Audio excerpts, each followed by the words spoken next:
Toby, you mean, or say? No, that guy that was sitting there. Was it for a demo? Oh, he was like, it's cold or something. It's hot in here. We took off your sweatshirt. Uh-huh.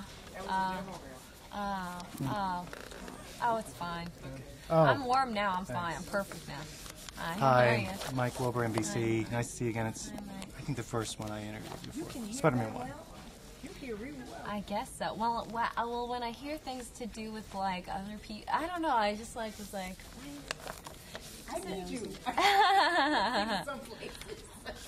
What'd they say? French for this one. Yeah, French. There you go. Okay. Great. Okay. I heard everything that was going on from out there. I don't want to repeat the questions Okay, that you already good. heard. Thank you. But I'm sure I'm Mike. gonna. But anyway, yeah, it was nice to see your characters back in play after a couple of years. There's a lot that's changed between the first and the second. It's a different tone. Yeah, she's grown up a lot, and you know, she's really driving the scenes with Peter and her, and making the decisions and challenging him, and she's just being more frank and honest with him, I think. And as an actress, you got to. This one is more about your characters. Yeah. And Toby without his mask as well. Yeah. I mean, yeah, just more interesting, I think. Yeah. And you know, our relationships have to grow. They grew up, and even though he still stayed kind of young and like, because he really doesn't have any social, you know, things going on. He's just so preoccupied by what he does. It's kind of frustrating for Mary Jane because she's kind of moved on and has a boyfriend now in this new movie. Well, when you're in a big movie like this, you sometimes maybe you can feel like you get lost behind the whole Spider-Man, but you are acting. Both of you are part of this. I don't know. I'm not trying to. I know. You know what I mean? No, I know exactly. Because I know what how you're you saying. are, what you like to choose for roles. Yeah, I wouldn't do this movie if I didn't think that MJ is the heart of this movie. You know, like her and Peter's relationship is what motivates him to do what he does, and why it's affecting his powers in this movie. And that's beautiful to me. That he's like, even as a superhero, he's still flawed. Yeah, right. And like I said, also it's not all about him in the mask and in the suit. Yeah, no. I mean, and same with Alfred. It's nice to see the villain's face as well, because otherwise it like can get disconnecting, kind of. And you have to reveal things. You know, you gotta have some place to go in the third too.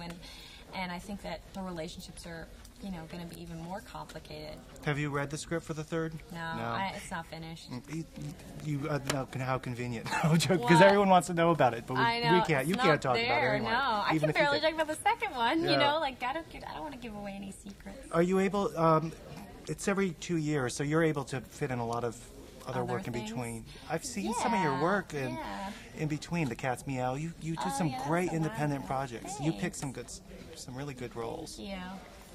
I'm doing like 2 movies before probably the next one. Are you going to be producing your movies soon? I know you were going to start your own production company at one point. Yeah, there's some movies that I'd like to have produced, perhaps. But you know, I have another movie I'm doing soon now. But yeah, I'd like to play Jean Seberg in a movie. That's something I've always wanted to do. Really? Yeah, she just had a really interesting, like political thing with the Black Panthers and the, you know, CIA on her case, and then also, you know, just her life, how she like kind of lived it for everybody else but herself a little bit, and then she, you know, it was questionable about her death and all these things. I just thought it's a person that, you know, not many people know about, so it wouldn't be like a biography so much, but it is a really intriguing story, I think.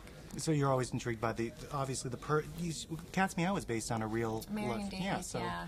I mean, even when you look at Drop Dead Gorgeous, I mean, that was a really... I love doing that movie. I like watching it. I watch it when it's on cable all the time. It was so much fun. It kind of got lost in the shuffle, but definitely got generated a lot from like video, and people seem to really like it. So. Well, that's really nice when people find a movie that didn't have a huge marketing budget, and it was something that people appreciate. It up, yeah. Now, when do you start the next one? Is it in a year? Elizabethtown? No, this next Spider-Man. Oh, the next Spider-Man. God.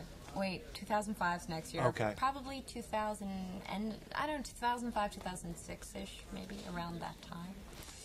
Before we wrap, I should ask you some behind-the-scenes questions about you. Were you up for the same challenges as last time, or was this time, because it looked like you were really whisked around a little more this time? I actually wasn't. That Okay. was CGI when he was kind of dragging me through New York. All right. This was actually much easier in terms of stunts for me than the last one. I think we've been wrapped. Thanks. They're like Nice getting to us. see you.